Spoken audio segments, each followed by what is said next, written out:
Okay, welcome this afternoon in the panel discussion, which we consider as one of the very important aspects because what we propose is to take all the points put by the learned analyst, your response, your discussion, but in a very pointed and in a very clear manner. Because Avinash is here, 60 minutes here given, 2 minutes have already lapsed. So what is there that each of the panelists would give some perspective, some views, initially for about each of them about 5 minutes. And once they are done, then we'll take up your comments, points, discussions, views, whatever. But as I say that in order to have either participation, please be brief. You can point your question or comment or discussion point to one of the panelists directly, or you can make it general. One of them will attend it. Is that okay?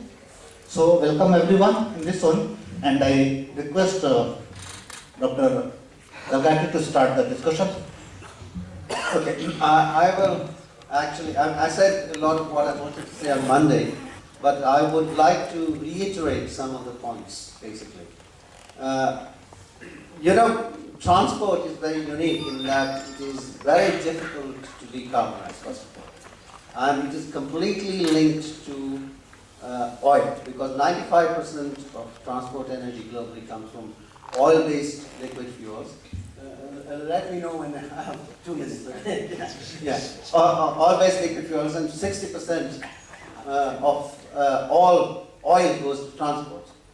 Now, of course, there are tremendous pressures for change. I mean, and the drivers for change are several. I mean, for example, it could be local air quality, energy security, climate change concerns in some countries, the need for technological lead, I mean, like it's happening in China for electric vehicles, and customer pressures. I mean, people want cheaper, better transport and so on.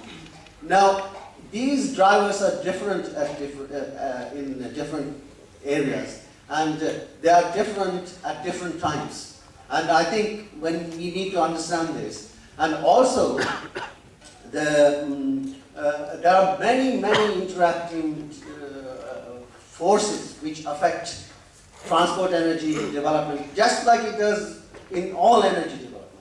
And in fact, so the whole process is very complex, and we have to understand this. And in any case, whichever way you look at it, it's fairly clear that for decades to come, maybe 2-3 decades, transport will still be based almost entirely meaning 85 to 90% on combustion engines, and 85 to 90% of fuel will still come from liquid fuels based on oil. Though there are lots of things happening. I mean, there are lots of alternatives happening. Alternative powertrains like electric vehicles and so on are coming through. And similarly, a lot of effort is being put into alternative fuels to petroleum-based fuels. And in many cases, these are really driven by energy security requirements. Countries want to be independent, for example. And the other thing you have to remember is all these things are also happening in the background of increasing energy demand, especially transport energy demand. And this happens mostly, in fact not mostly, all in non-OECD countries, which is basically China and India for the next decade or so, basically, in that sense. So the question now is, why, first of all, is even though the changes are happening so fast, why is it still that people expect 85 to 90% of transport energy to come from liquid fuels? And the reason is the demand for fuels is extremely large, and all the alternatives start at a very low level, and they cannot keep on increasing without any limit, and cannot keep on increasing really fast. And what this means now is that it is imperative that conventional, or what I say, combustion engines running on liquid fuels and other fuels, I would say combustion engines, must improve in order to improve the sustainability and all the other requirements of the transport energy system, like energy security and so on. And the best way of doing this is to develop fuels and engines together. Because we have, for the past many decades, people have been trying to improve engines using existing fuels, but there are huge opportunities. And I talked again in a separate talk about gasoline compression ignition, which is a very attractive option for the future. Basically what you do is, I keep saying that the diesel engine is the most efficient combustion system, so it's the right combustion system, but using the wrong fuel for historic reasons, which is the diesel fuel. And therefore it has problems with soot and NOx. And if you use fuels with low octane, in fact it doesn't require high octane gasoline either, it's especially suited for low octane gasoline, you have more ignition delay, and soot and NOx control becomes much easier. And of course, it requires much development work, and there are a lot of these things are already happening. And eventually, we have to look at things like this. And this requires, collaboration between auto and oil companies, as well as governments and policymakers and so on. And in my opinion, it's inevitable that this will happen. And I think the more we do to bring about this quickly, the easier it will be. And I suppose, the one other point is, I think India has a very unique opportunity to play a role in this. I can expand on Yeah, this. thank you. Yeah, we'll discuss this further. So now I go to the next panelist, not to comment on what he has said, but the role views. I think, when we are talking about future, we have to see transport into two distinct sectors. One is the private transport and other is the public transport. Both require different treatment, and probably the options for future may differ in the two cases. If you look at the Indian context, we have a very large population of IC engine-based vehicles, maybe around 22 crores, both two-wheeler, four-wheeler, all put together. Roughly there is an investment of, back of the envelope, 22 lakh crores into this, already made. About 1 crore people are being employed, directly and indirectly. So IC engine-based vehicles in India, they have a deep impact on the economic development of the country. Obviously, there cannot be a transition overnight where IC engine can be replaced by other alternatives. To my mind, like in power generation, we talk of various options and say, coal is going to last for long. Same is the situation in case of transport. IC engine is similar to what coal is to power sector in transport. Now, having said that, what are the options in IC engine? I'll not repeat what he has already said. Apart from improving the performance of the engine, there are many options in fuel. Over the years, we have already seen entry of CNG, biofuels. Let us see to what extent these fuels can be expanded further. Then comes the question, what next? We can think in terms of blending of hydrogen before you really go for hydrogen drive for IC engine per se, 100%. The main point is the transition has to be gradual. It can't be disruptive. Why it can't be disruptive? Because alternate technologies have not matured to that level that they can cause disruption.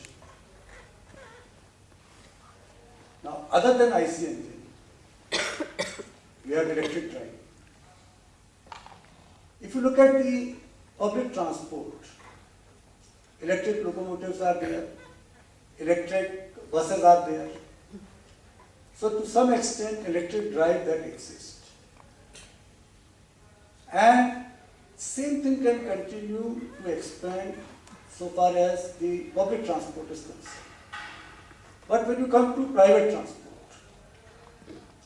then a host of issues are there that need to be addressed before we really think in terms of electric drive private transport, whether it is fuel cell driven or battery driven. In both cases, availability, cost effectiveness, reliability, and the entire ecosystem, say like for battery charging, replacement, that needs to be developed. To my mind, I don't think that any time before 2040, at least in the Indian context, we will be able to come to a situation where electric drive can make a significant impact on the private transport scenario in the country.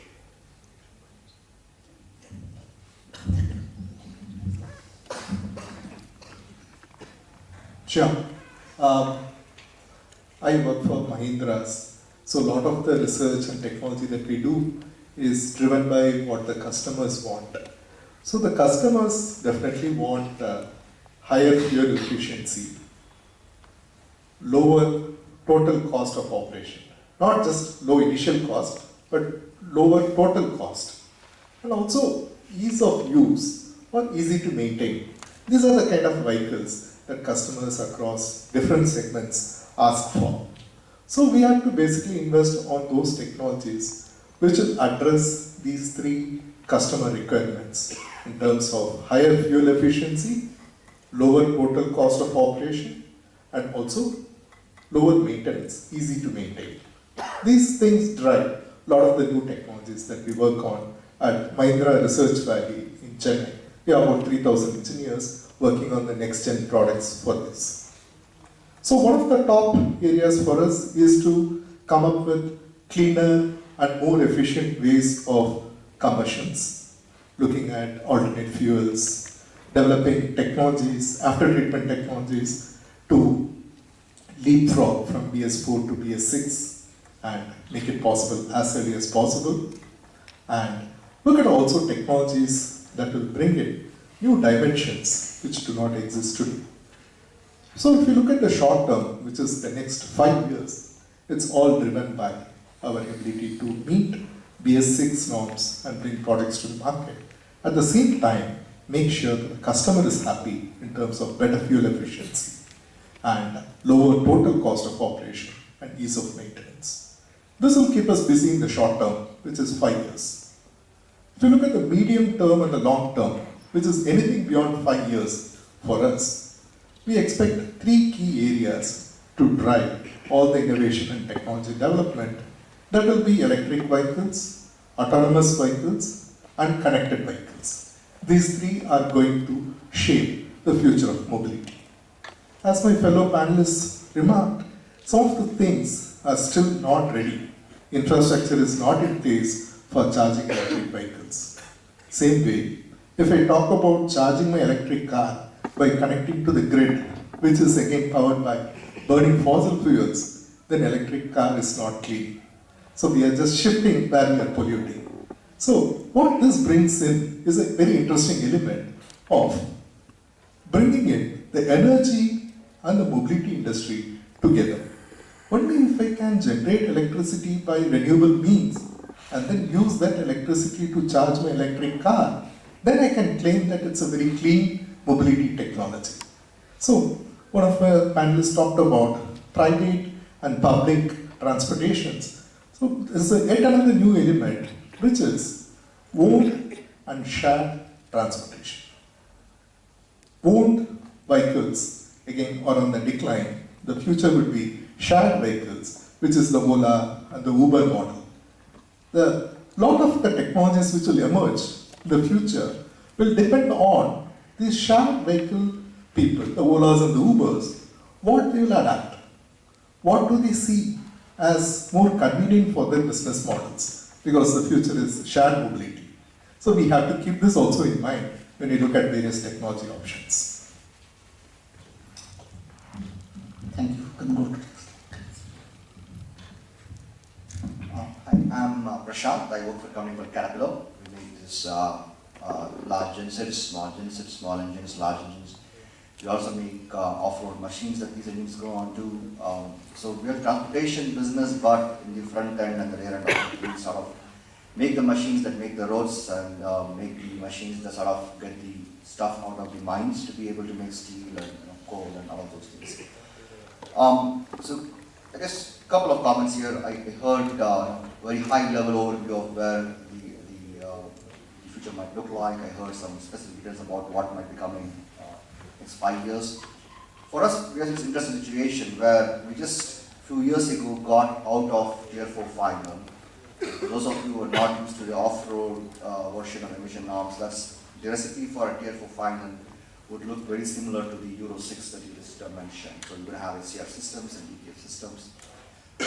Pretty advanced looking engines. It's a chemical reactor on an off-road vehicle running in the middle of nowhere kind of technology.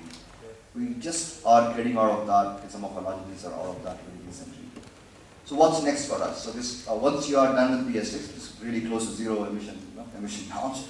So what does the engine engineer do in our company? I think it's something that I've always been asked when I was working on this and going forward right now. So what we are focused on are simple few things. One is power density, right? If you get more power for the same lower weight, you get to sell your product with a much higher profit margin. That's what we are. So some of our engines moving forward will probably be a lot more power dense than they ever have been in the past. So look forward to that. And typically when we talk about power density, we don't talk about it in percentages. So I think you'll hopefully start seeing some of the products come out in the market which are substantially better than what we had every year.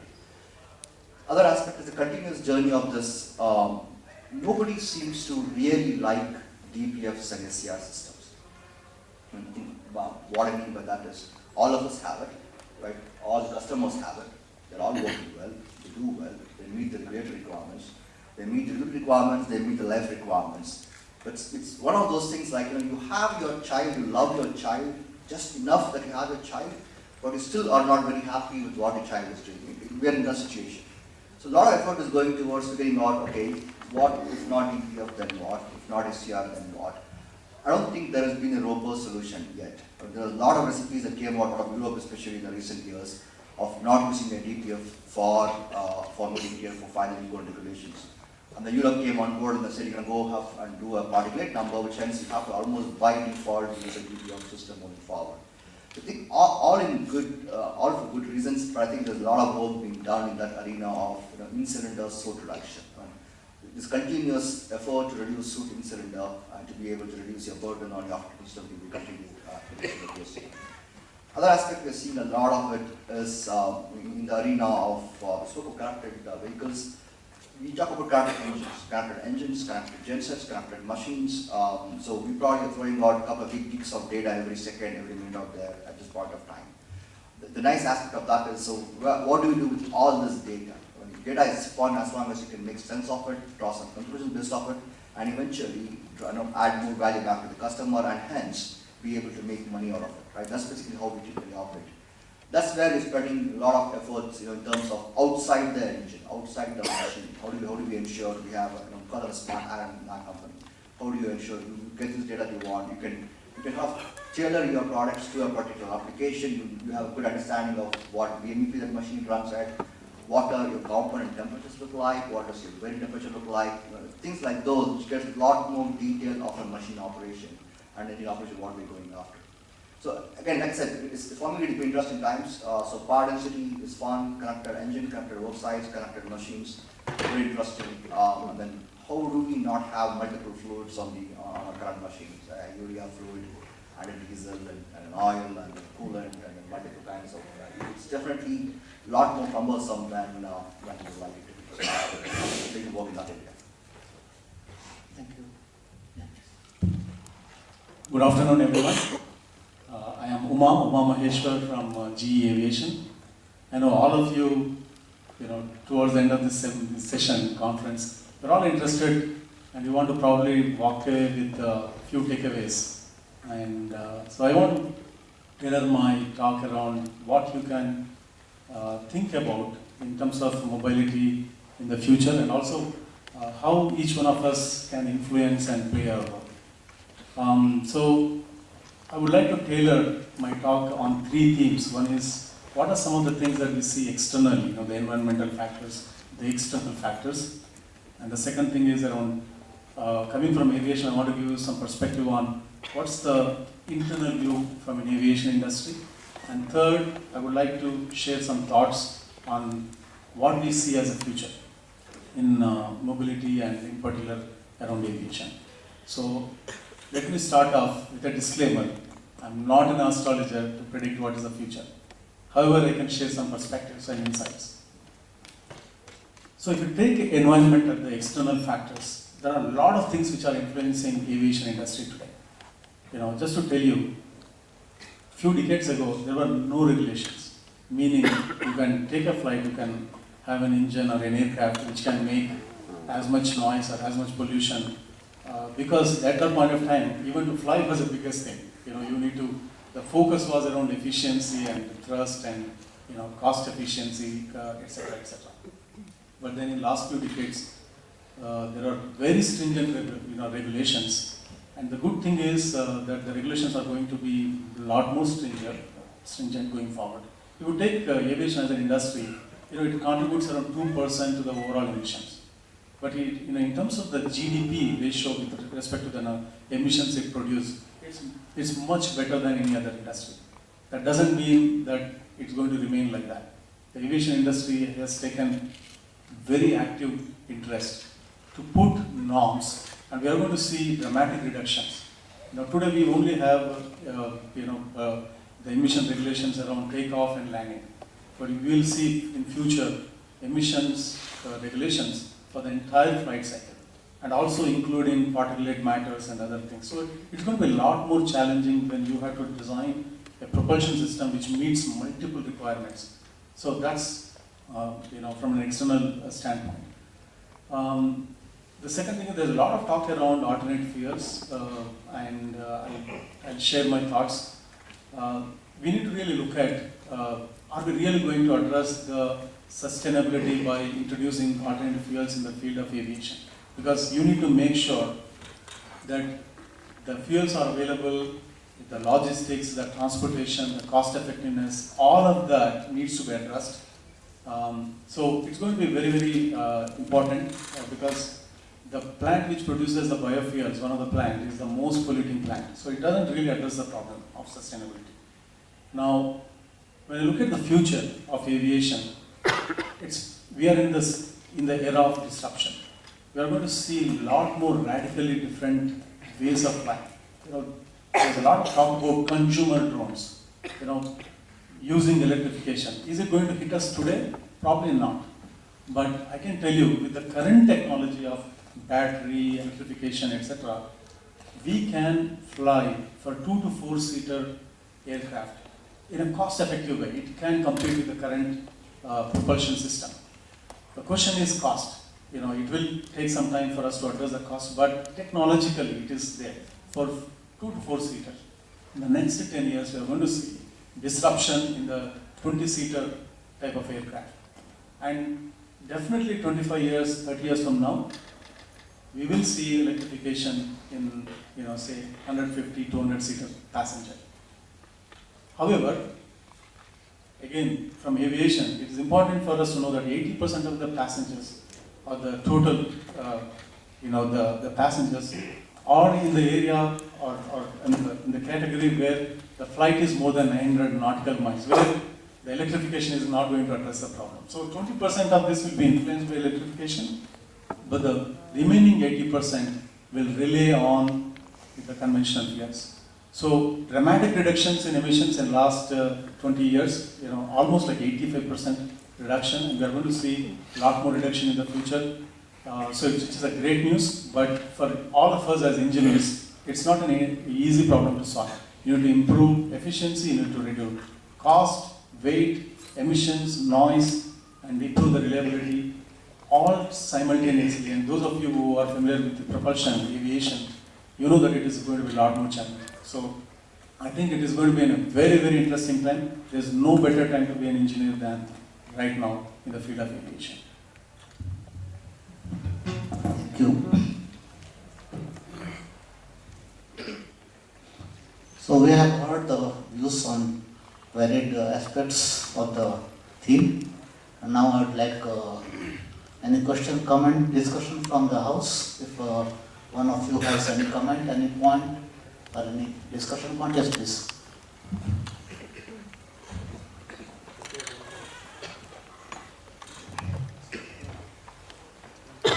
Thank you. Actually, I have two questions. One is especially to Mr. Shankar Venugopal.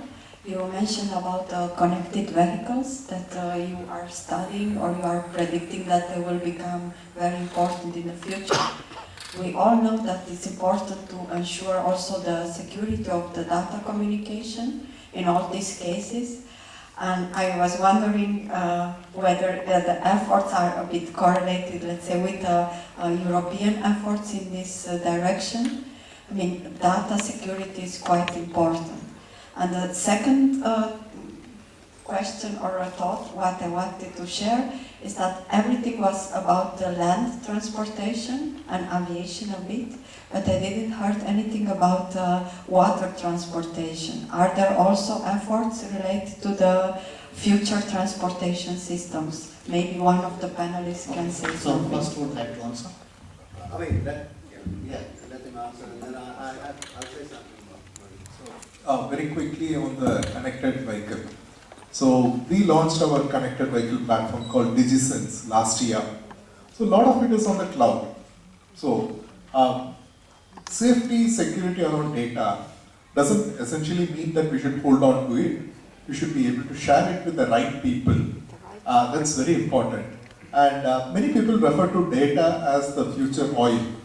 So data has a lot of potential, but we should make sure that it reaches the right people and it is effectively used and analyzed. That's important.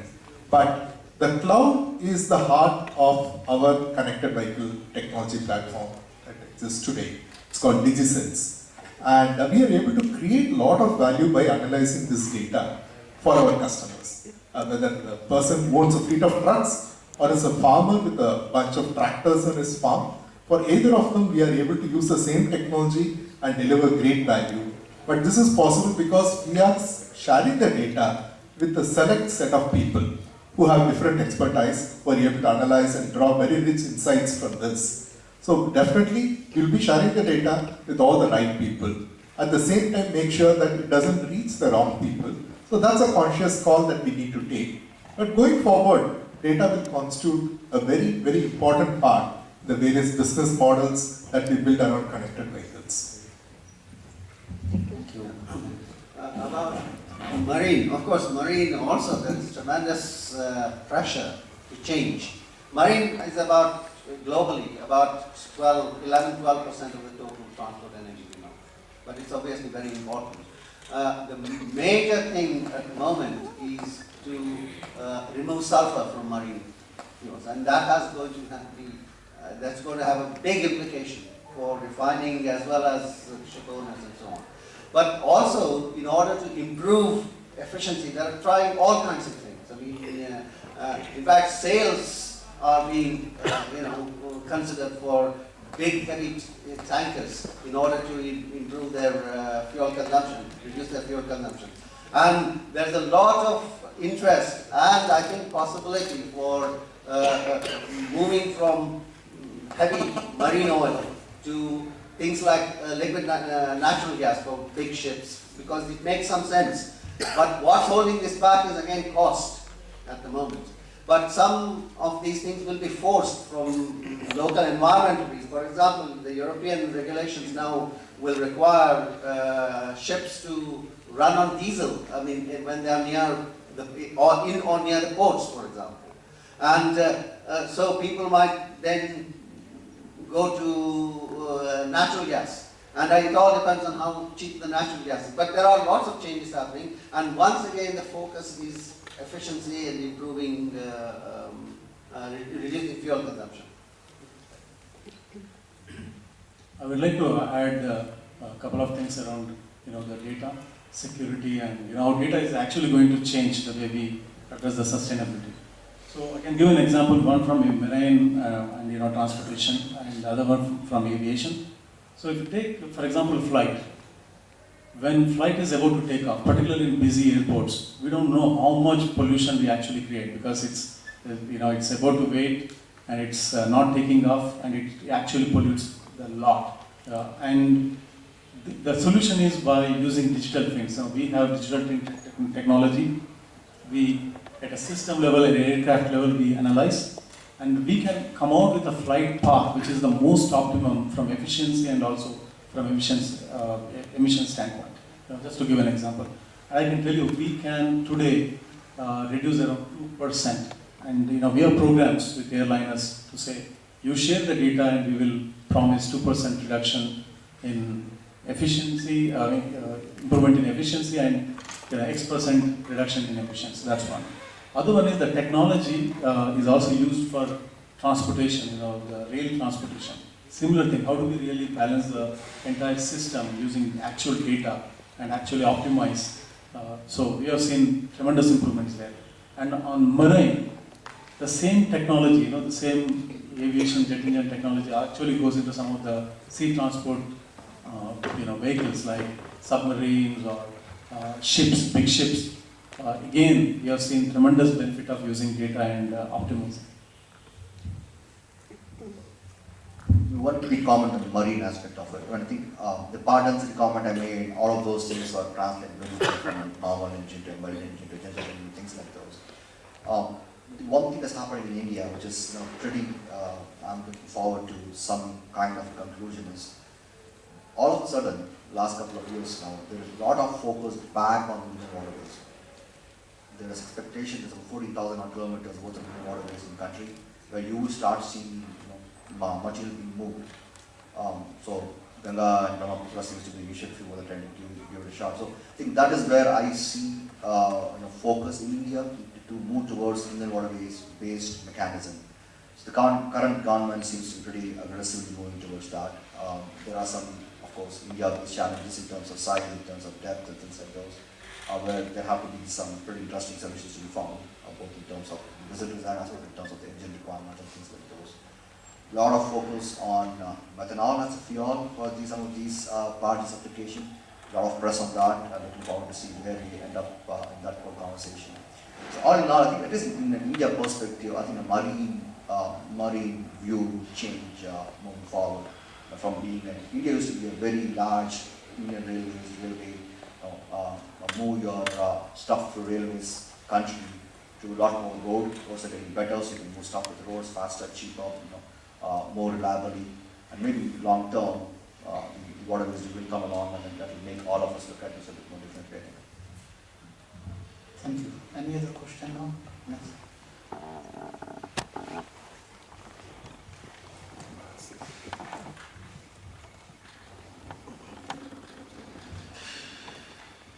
Maybe my point to Dr. Shankar Venugopal. What exactly is restricting for e-vehicles to become popular in India? Maybe technological barriers, cost economics, or the ecosystem which you talked. If you say all three, in which preference we should attack it to address? Yes. Sure. I think the infrastructure could be one of the key factors in the adoption of electric vehicles.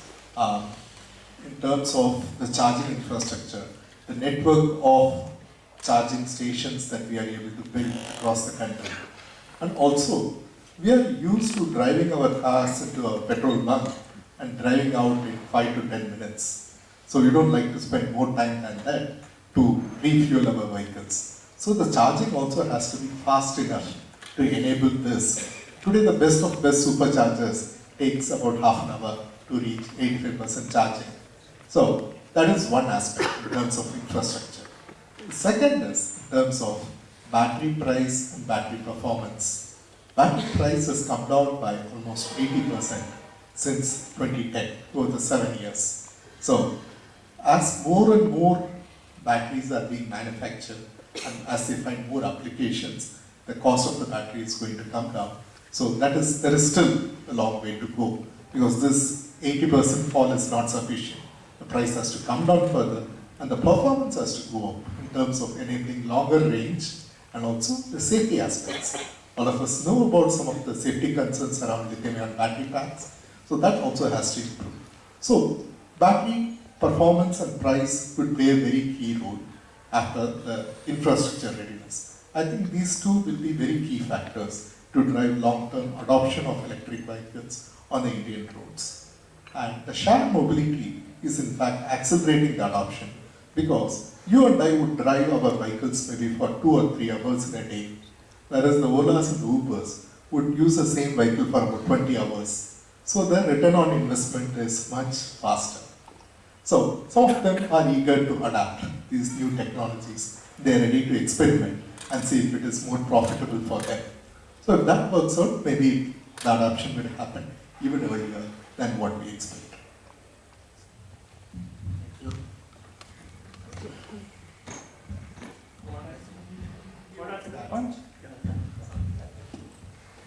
I just wanted to add about the point on battery. In battery, a lot of advanced R&D is being done, and advanced type of batteries are being developed. Just to give an example, aluminum air battery that is being developed, where the battery is expected to last for 10,000 cycles. And the advantage in this is that the aluminum electrode, that is dissolved. So the problem of disposal of the battery, that is also addressed to a large extent. So that's a part of technology development and ecosystem development. And that may take another 5 years or so before it really comes into use in vehicles on a significant number. Yes, please. Yeah, this is Saronan from Mahindra. I want to know from the panelist how the future of mass transportation will be there for the country like India, because that is one of the major concerns for the Indian conditions set to be concerned. How the future of the mass transportation will going to be? Would like to attend this question? Okay.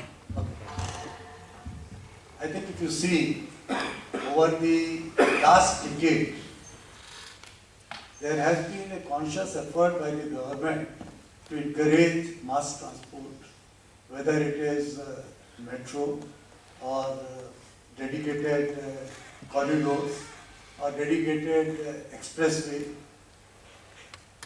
All these things are leading to creation of an ecosystem which will help development of mass transport system. But the way our cities have developed, the key issue is last mile connectivity. That still needs to be addressed. And that should also be addressed through some eco-friendly transport system. Unless that integrated arrangement is there, the benefit of mass transport system may not be as much as they could have been. A quick example of what I go through in Chennai. So Chennai, I use a train to go to the city. So a distance of maybe about 60-70 kilometers, I can cover at the cost of 10 rupees. 10 rupees is a ticket that I pay to cover this distance. If I have to take a cab, it will cost me around 800-900 rupees. So having spent 10 rupees and covered 95% of my journey, the last 5% for which I have to take an auto would cost me another 100 rupees. So we are talking about 10, 100 and 1000. Each is one order of magnitude. But I think public transportation would be a very big opportunity space. And in Chennai, these trains are electric trains, incidentally. This has been there for the last 50 years plus.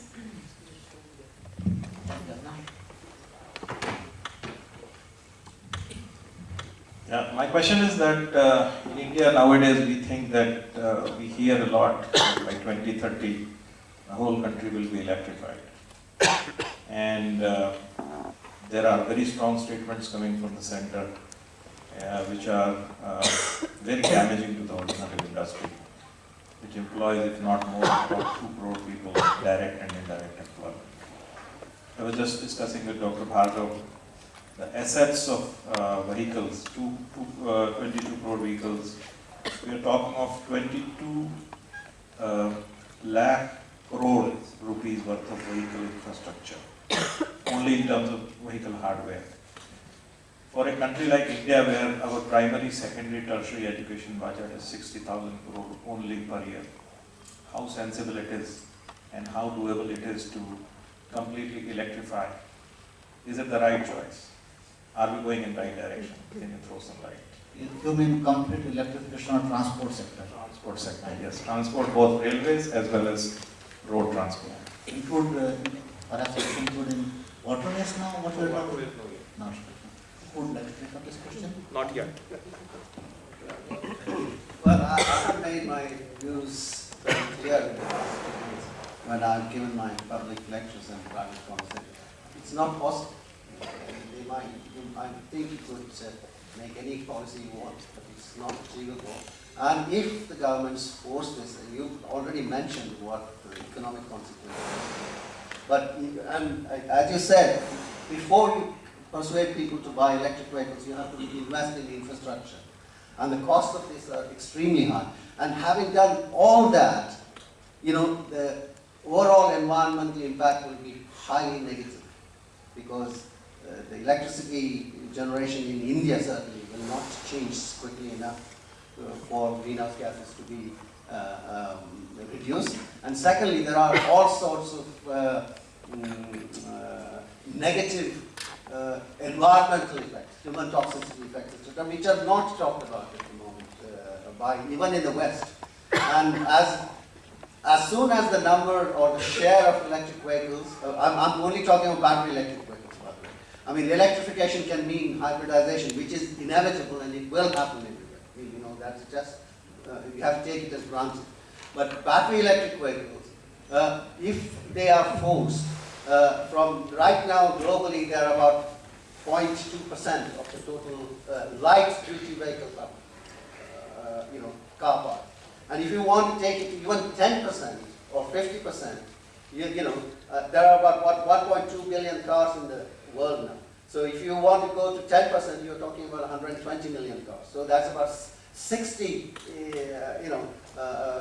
sort of 50 to 60-fold increase.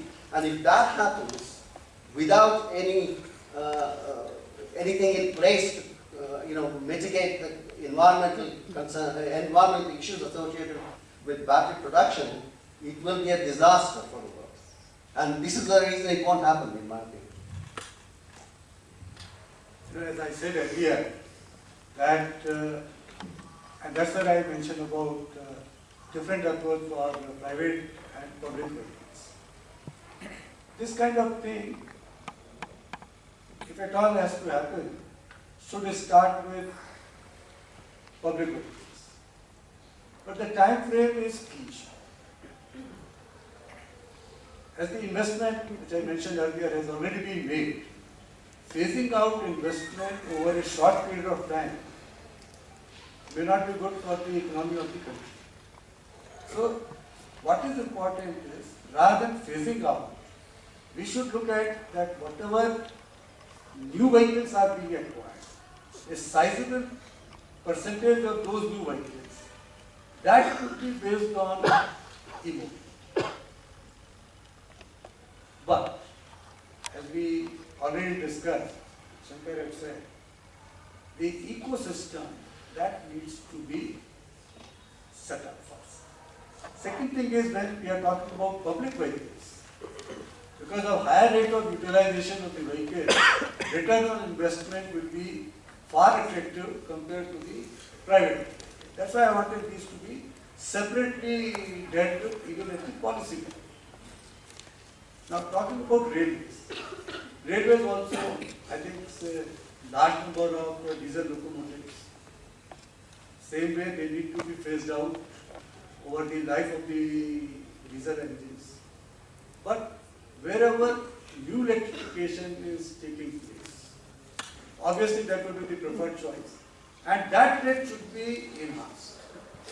Rather than, delaying electrification, or wherever we are going to put additional railway lines, that should be based on electrification. That would make better economic sense for the country, where growth will be there, employment will be there, and the environmental effect will also be balanced. Sure. I completely agree with Dr. Bhargava that it should be done in a phased manner and it should be the right mix. There is no one single solution for all the segments. It has to be the right mix. Having said that, if you really look at what's happening around us today, a lot of these disruptive technologies, all of them had a very slow growth initially. So we thought that this will take a long time to become technically feasible and economically viable. But they have crossed that phase now. They have entered this phase of exponential growth. Very rapid growth in terms of performance, also a reduction in the price. So I mentioned about 80% reduction in the price of battery. Same thing has happened in terms of solar PV. Since 2010, if you look at, the price of solar PV has dropped by 83%. So if you really combine the solar electricity generation and use that solar generated electricity to power an electric car, then it's absolutely clean.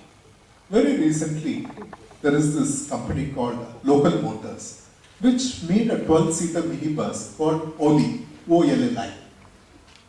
If you look at this vehicle, almost 90% of it was 3D printed.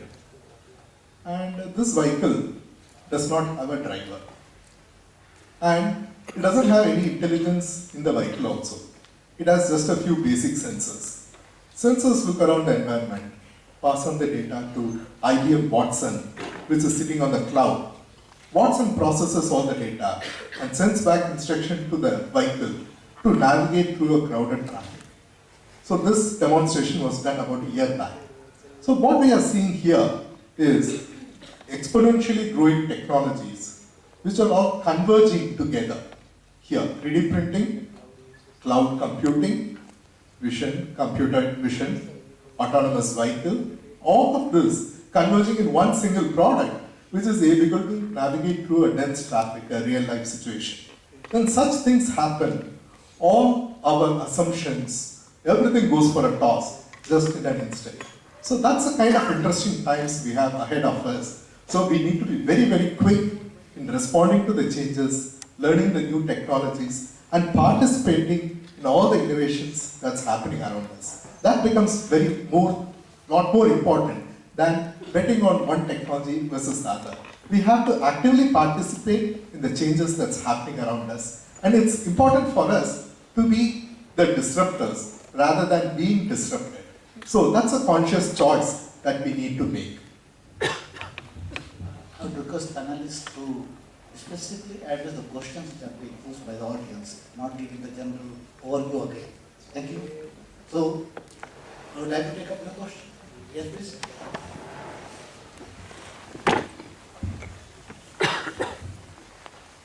Sir, in a complex transportation network like in India, what are the challenges faced in developing driverless vehicles, especially with respect to individual cars and stuff? Who would like to take? Anybody? It comes to Shankar. Driverless vehicles on the Indian roads will definitely take time. It's very complex. So about a month back, we did a demonstration of a driverless tractor.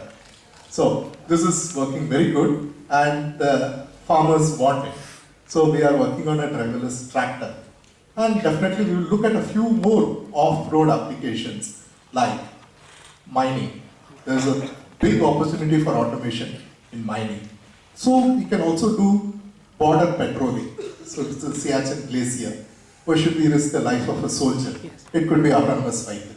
So there are a lot of opportunities on off-road applications to begin with before we can look at autonomous vehicle on the Indian road. Eventually we will reach there, but the other ones that I mentioned are much lower hanging fruits to start with.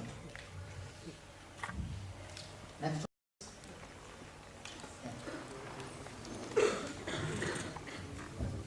So basically my question is regarding the electrical vehicles. What are the electrical vehicles we are developing? They are basically based on the storing the electric on a particular battery. or whatever I have seen, like here in all the places we are developing some redundant power facility and we are storing electricity on batteries. Are these batteries are really safe for our environment?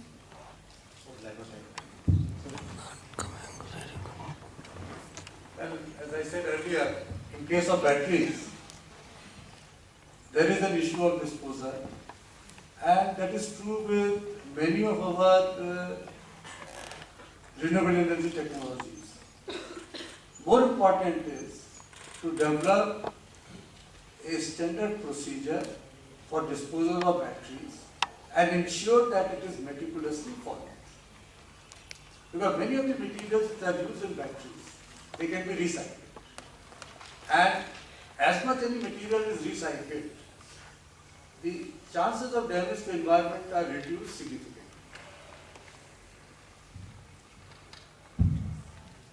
I would just like to add that right now, with the lithium battery pack, it is particularly challenging to recycle them because it will require a lot of energy because it contains a lot of different materials. And the real materials which make it economically viable are the metals which are in the electrodes and so on.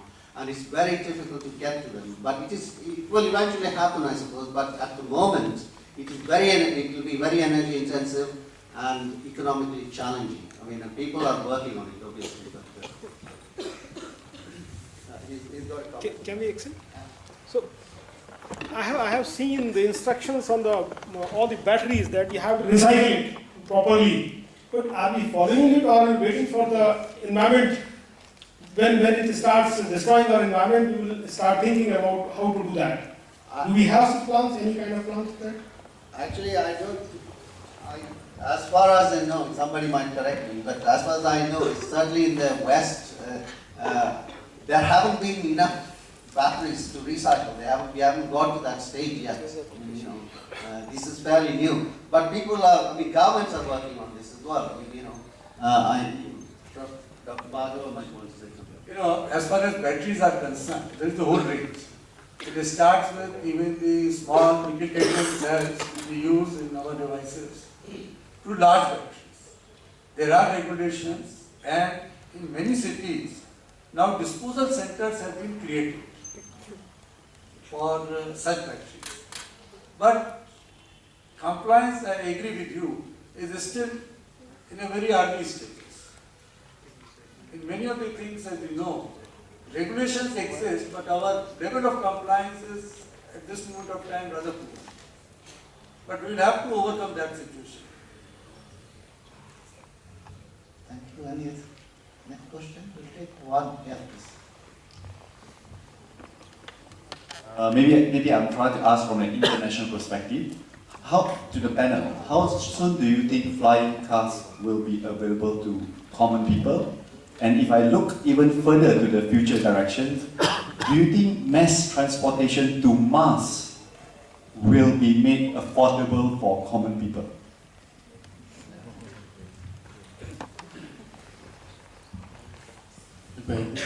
I mean, I took this question because I'm the only person from aviation. Okay, so there's a concept called democratization of flight. Okay, we're talking about democratization everywhere, democratization of data, manufacturing, and the buzzword in flight is democratizing flight. So, as I said, in fact, just today morning there's an article on one of the four-seater consumer drone, which is going to be certified in the next 2 years. So it's not really too long term. I think it's just around us. Maybe 5 years, maybe 7 years, but it is definitely within 10 years time frame. So we are going to see drones even today. 15 years ago it was a concept, today drones are used for surveillance. It's there, every country uses. Now we have drones for consumer goods transportation. The third thing is around flying. Now the real concern is not technology. The technology barrier is not the reason why this is not getting popular. Imagine if millions of drones fly, who would control? What should be the regulations, right? Those are the kind of challenges that we have in terms of environmental regulations, the logistics and controlling and security and things like that. So I think sooner, and there's a lot of pressure in countries like US to come out with regulations. So far, we don't have any regulations. Even in India, we didn't have regulations until a few months ago. We have now regulations to fly for certain, payload, etc. So I think it's a matter of time, but we will see dramatic change in the consumer or customer flying. Okay, that's one. To your question on Mars, okay, even I will be interested, but I think it will be, it's a not related to aviation per se. I think it's a really about achieving something beyond what we have currently, in terms of technology. So you know about the stories from SpaceX, and there are many people who think it's viable, but I think it will take some more time. Technically, again, it's feasible, but can they really transport a number of people and live in Mars? I really don't know. Actually, I would like to know why you would want to have flying cars. In fact, most of the energy would for aircraft, which is taking off. So if you're just going to take off and land in cars short distances, why would you want to do that? I mean, can I respond to that? No.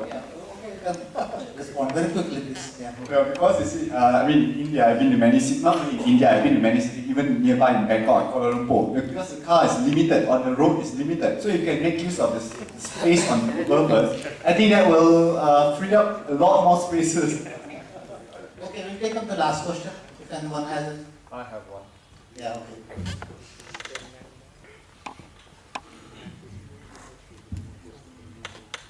As committed during the Paris Agreement, the global community is faced with the challenge of keeping the global surface temperature to well below 1.5 degrees Celsius. Based on your own individual perspectives, I would like the opinion of each of the panel members here to express your concerns or appreciations regarding India's preparedness in its ability to be able to meet this challenge and also keeping in mind its own growth targets. Thank you. I don't think that we have time to take everybody's opinion. Or, Maybe you'll yeah, ask one of the maybe. yeah. I think, as far as the government of India is concerned, the commitment is seen by actions. The way, some of the actions government of India has announced, like 175 gigawatt by renewables, Prime Minister resolved to reduce 10% consumption of oil. These are some of the steps where results on the ground are now visible. What we heard from Dr. Saraswat about methanol, that is also a step in that direction. So results are now seen on the ground. So I have no hesitation in saying that whatever India has committed, that will be fulfilled. I think I'll have to stop it now, and I'll take now your opinion, very specific in terms in 1 minute, challenge, opportunity, direction. Each of you can conclude now. So start with Yeah, look, I think we really have a challenge. There's no question that we need to address the challenge of sustainability. Opportunities are plenty. I read various articles talking about concerns, but at the same time, there are some very interesting concepts. What if every house has a windmill? A solar powered and windmill combination, and people predict that in few years, 20 years from now, it will be energy surplus world. So there are all kinds of conflicting thoughts and ideas. So I think we as a nation and for the world, we need to really come out with some smart ideas which could be disruptive. We don't need to follow the conventional wisdom in the process and how we want to improve in the conventional machines. Maybe there are some new ideas and concepts. So I think the academia, the industry and government can actually address this problem. I think we just need to put all our resources together. I'm pretty confident it just needs few disruptive ideas. So at a high level, right, look at that. Two of the world's largest countries are getting back to being in the right location in terms of their GDP, in terms of their growth. And historically, India and China have been the largest economies in the world. There was this lull moment for the last 200 plus years where they lost that position in the world market. So now, all 2.3 or 2.5 billion people want to get back out of their poverty, get back and start consuming products, start consuming resources, start consuming gas, diesel, AC, carbon, anything and everything you would consider as growth, right, wrongly. I think everybody's got the aspiration. We've got two options here, right? So go the existing route of continue to burn what you're trying to burn, or find a way to do this a bit more efficiently, a bit more effectively. So I think that's where us as a company see the opportunity. Sustainability is a core goal for us, it's a core values for us. We believe in remanufacturing, so many of our engines go back as a reman and come back as brand new engine one way or the other. So a lot of new technology is available to make this growth a lot more sustainable than it's been in the past. So considering I'm probably within 1 kilometer of the most number of doctors in the country, not the medical kind but the scientific kind. So I mean, I guess I do have a challenge. There are a lot of these real basic problems that exist. We spoke about a few in terms of batteries. There are a lot more still basic problems in terms of fluids, in terms of heat transfer, in terms of kinetics. All of these things which have been known for lots of time, diesel still struggle with. So there is opportunity out there. Please solve these basic problems rather than trying to get to a manufacturing aspect of trying to burn an alternate fuel into a diesel. We can do that as a company far more efficiently than universities can do with respect. So help us understand the kinetics of that, help us understand the chemistry behind that, help us understand the fluids behind that. That would be my challenge in this case. Thank you. Okay, the challenge, yesterday Professor Raj gave an excellent talk about the overall energy issue. I'll confine myself to transport. The challenge is very clear, which is it's the same as it has been for some time now, which is to improve efficiency, reduce energy consumption, while increasingly making the transport clean, basically, and at affordable cost. You know, so those are the challenges. Opportunities, I think that, in my opinion, is very clear. We should be working on all different aspects, but the biggest bang for buck, biggest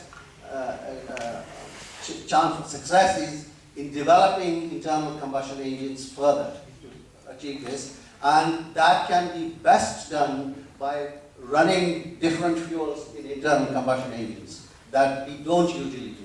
And there are some very, very good opportunities like gasoline compression ignition engine. There's a lot of work going on. We are, as a company, Saudi Aramco, are putting a lot of effort into this. There are extremely good results, initial results. And this will happen there. And it will also be driven, this change will be driven by global supply-demand issues. What people don't appreciate yet is the way things are going, I mean, which is what you talked about in terms of commercial transport and personal transport. The demand for commercial transport fuels is increasing much faster. That means diesel and jet fuel demand is increasing globally. Whereas demand for gasoline is coming down because there are lots of opportunities to improve small engines in their efficiency. And this will mean in the future there will be a gap between the cost of diesel and cost of light fuels, especially light, low octane fuels which are not yet processed. And these are actually the ideal fuels for the diesel engine. The fact that they're not being used is for a historical reason. We couldn't use them before because we didn't have the technology, and this is because we did not have the requirement to reduce soot and NOx for 100 years. Now it is imperative. So as those things become more and more important, we will be forced to go that way. So I think there are lots of opportunities. I think I would be repetitive. I'll summarize it in one sentence. Today's challenges are opportunities for advanced research and business, eventually leading to a clean transport system for the country.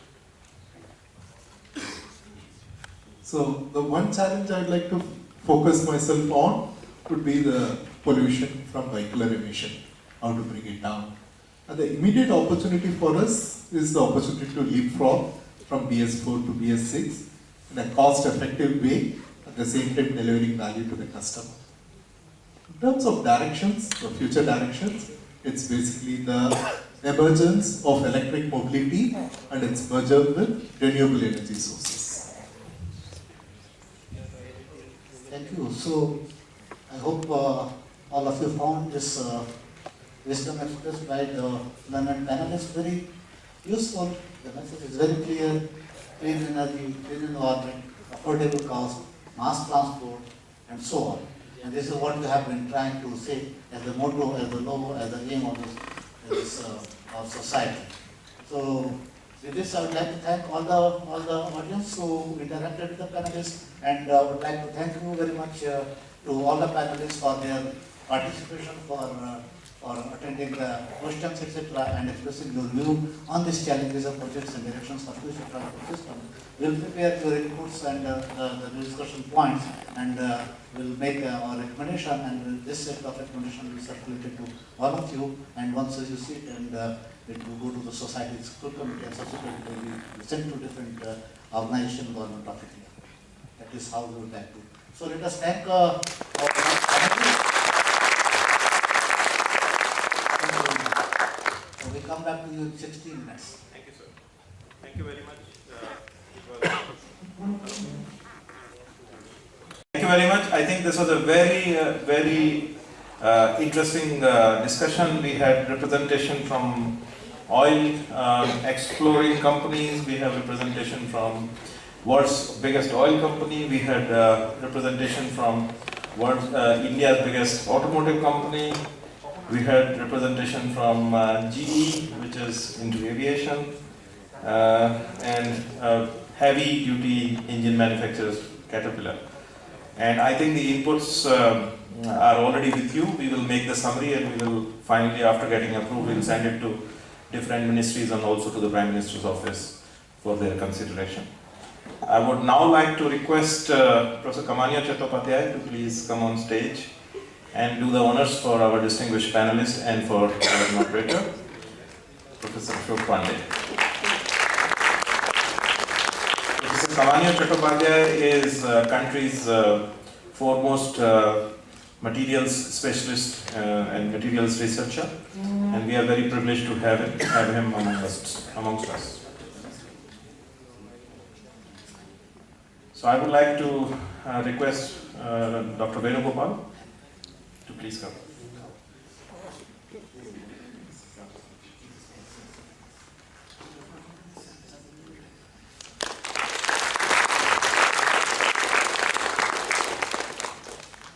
Dr. Bharat Bhargava.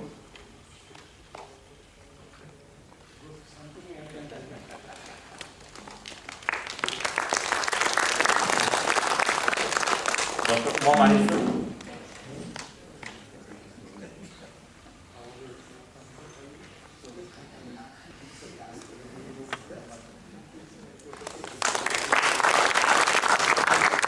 Dr. Ravi Prasad.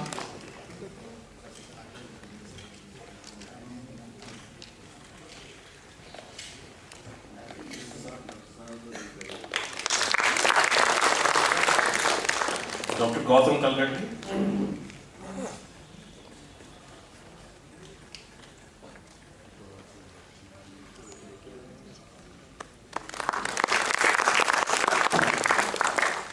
And finally, Professor Pandey.